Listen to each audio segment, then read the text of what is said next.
주말, 아무것도 안 하기로 결심한 날, 침대에 누워있는데 갑자기 마음 한구석이 불편해집니다. 이래도 괜찮은 걸까? 하루를 이렇게 날려도 되는 걸까? 뭔가 해야 하는데 미뤄둔 일이 있는 것 같아. 그래서 영상을 틀고 책을 들고 생산적인 척을 해보지만 오히려 더 피곤하고 집중도 안 되고 결국엔 쉬지도 일하지도 않은 하루가 되어버립니다. 왜 우리는 쉬어도 쉬는 것 같지 않을까요? 몸은 가만히 있는데 마음은 더 바쁘고 더 불안하고 더 초조해집니다. 심지어 쉴 때조차 쉬는 것도 잘해야 한다는 압박을 느끼는 시대. 그게 바로 지금 우리가 살고 있는 피로사회 자기 착취의 시대입니다. 이 영상에서는 우리가 왜 쉬어도 계속 피곤한지, 그리고 어떻게 하면 진짜로 쉴 수 있는지를 철학과 심리학, 그리고 일상적 경험을 통해 함께 탐색해보려 합니다. 그 시작은 바로 이 질문에서 시작됩니다.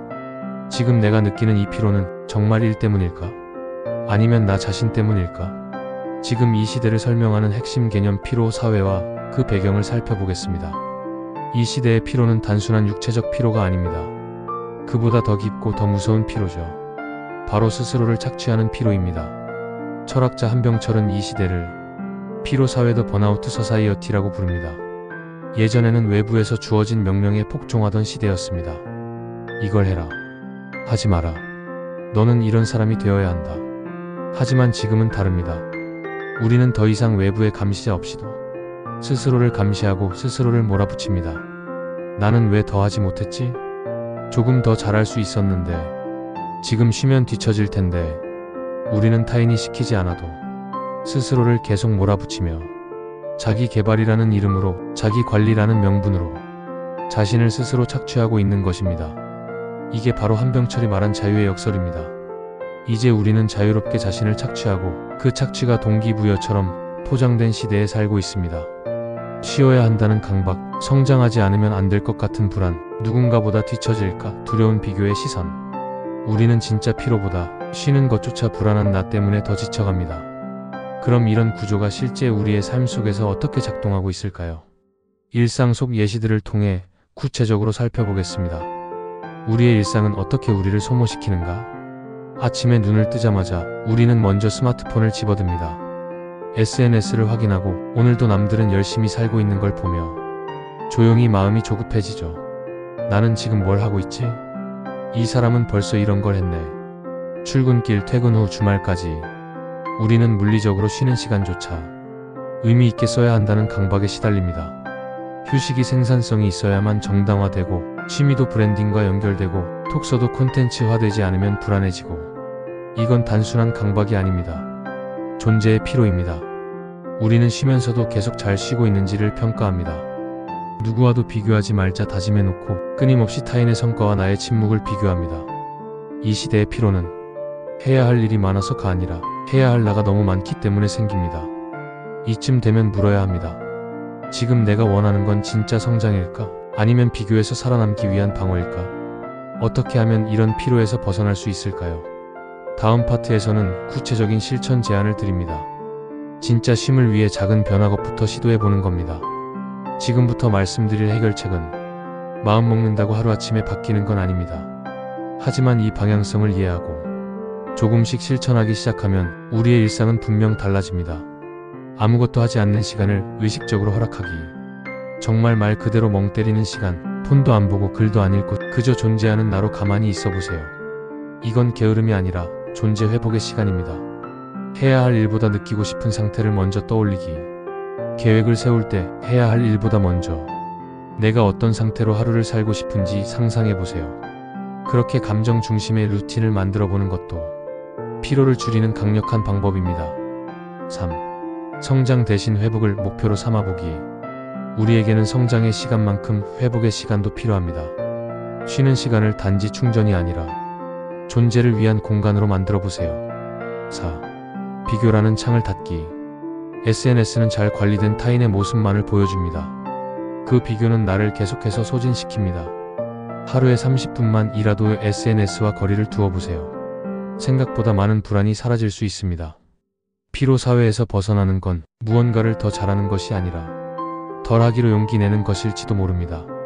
그럼 마지막으로 이 모든 이야기를 묶어 지금 우리가 가장 놓치고 있는 쉼의 본질에 대해 이야기해 보겠습니다. 쉬는 것조차 허락받아야 하는 세상에 살고 있다면 우리는 쉬는 것도 열심히 쉬어야 한다는 시대에 살고 있습니다. 쉼은 효율을 위한 전 단계가 되었고 심지어 휴식마저 콘텐츠화되는 세상. 그 속에서 우리는 조용히 이렇게 속삭이게 됩니다. 나는 정말 지금 괜찮은 걸까? 이렇게 살아도 되는 걸까? 하지만 여러분, 기억해 주세요. 우리는 기계가 아닙니다. 무언가를 해내야만 하는 존재가 아니라 존재 그 자체로 충분한 인간입니다. 쉰다는 건 멈춘다는 게 아니라 돌아온다는 것입니다. 내가 누구였는지, 무엇을 원했는지, 왜 살아가는지를 다시 느끼는 시간. 한병철은 이렇게 말했습니다. 오늘날의 인간은 스스로를 죽이는 방식으로 살고 있다. 그들은 자율적이고 능동적으로 일하지만 동시에 스스로를 파괴한다. 이제는 그 파괴에서 한 걸음 물러나야 할 때입니다. 이 질문을 조용히 던지고 싶습니다. 당신은 오늘 진짜 쉴 수 있었나요? 그리고 만약 아니었다면 내일은 나를 위한 아주 작은 쉼 하나 스스로에게 허락해보는 건 어떨까요? 한번 생각해봅시다. 우리는 왜 아무것도 안 했지만 피곤해 라는 말을 입에 달고 살까요? 쉬고 있었는데 진짜 쉰 것 같지가 않고 시간은 분명 흘렀지만 마음은 여전히 고단합니다. 그 이유는 명확합니다. 우리는 휴식조차도 생산성의 도구로 여기는 문화 속에 살고 있기 때문입니다. 오늘날 우리는 휴식이란 권리를 잘하기 위한 준비 단계로 소비하고 있습니다. 쉬는 것마저도 해야 할 일을 위한 투자처럼 여기게 된 거죠. 그래서 쉬는 동안에도 뇌는 이렇게 속삭입니다. 이 시간에 뭐라도 배워야 하지 않아? 책이라도 좀 읽지 그래? 좀 더 가치 있는 시간으로 써야 하지 않아? 결국 이 시대는 쉴 자격을 갖추지 않으면 쉬는 것도 죄책감이 되는 시대입니다. 자기 개발서를 10권 읽고 자격증 하나를 따고 일을 죽도록 하고 나서야 비로소 소파에 눕는 자신에게 말할 수 있죠. 그래, 오늘은 좀 쉬어도 돼. 하지만 이것이 과연 진짜 쉼일까요? 비생산적인 나를 사랑할 수 있어야 쉼이 시작된다. 진짜 쉼이란 쉬어도 되는 이유를 스스로에게 설명하지 않아도 되는 상태입니다. 가만히 있는 나를 있는 그대로 받아들이는 시간입니다. 하지만 우리는 무능한 나, 느린 나, 불안정한 나를 참아내지 못하도록 길들여져 왔습니다. 그래서 쉼은 항상 불안과 함께 옵니다. 우리는 무언가를 하지 않는 나를 스스로 부끄러워하고 그 순간의 나를 지워버리고 싶어합니다. 그런데요, 그 나야말로 진짜 나입니다. 열정도 없고 에너지도 없고 그냥 멍한 얼굴로 하루를 보내는 그 나를 껴안지 못하면 우리는 평생 쉼이라는 단어를 회복이 아니라 회피로 오해하며 살게 됩니다. 심리학자들은 말합니다. 쉼에는 자기 수용 셀프 마이너스 컴패션이 반드시 전제되어야 한다고요. 자기 수용이란 나의 비생산성조차 자연스러운 흐름으로 받아들이는 태도입니다. 그러니 쉬는 연습을 하세요. 무능한 자신을 사랑하는 연습을 하세요.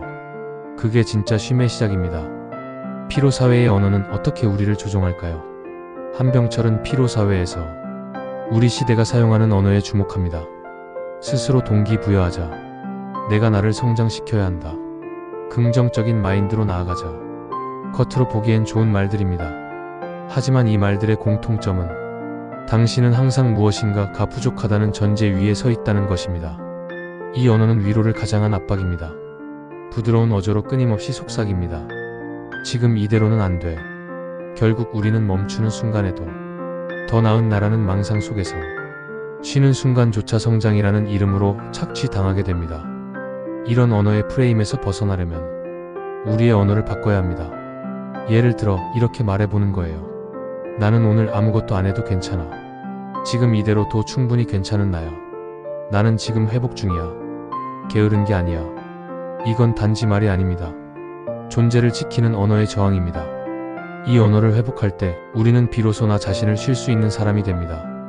재밌는 건 쉼을 충분히 누리는 사람만이 오히려 일도 더 잘한다는 연구 결과들이 많다는 겁니다.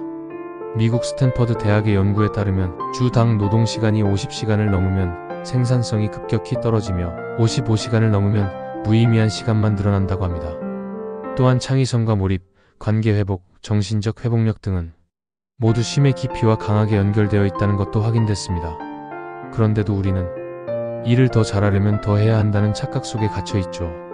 어쩌면 우리에게 필요한 건 새로운 공부법이나 업무 기술이 아니라 쉼에 대한 철학과 신념을 다시 세우는 것일지도 모릅니다.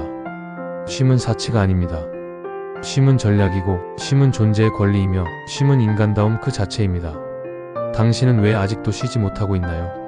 지금 이 순간에도 수많은 사람들이 자신을 몰아세우고 있습니다. 나는 왜 이렇게 게으를까? 이렇게 살면 안 되는데. 조금만 더 해야지. 하지만 누군가는 조용히 질문합니다. 혹시 지금 이대로도 충분한 당신은 어떠세요? 그 질문을 듣는 순간 우리는 그제야 하루 중 처음으로 숨을 내쉬게 됩니다. 그 숨 하나가 당신에게 쉼의 시작이 될 수도 있습니다. 오늘 한 가지 연습만 해보세요. 아무 이유 없이 스스로에게 이렇게 말해보는 겁니다. 나는 지금 충분히 괜찮은 사람이다. 그래서 오늘은 그냥 쉰다.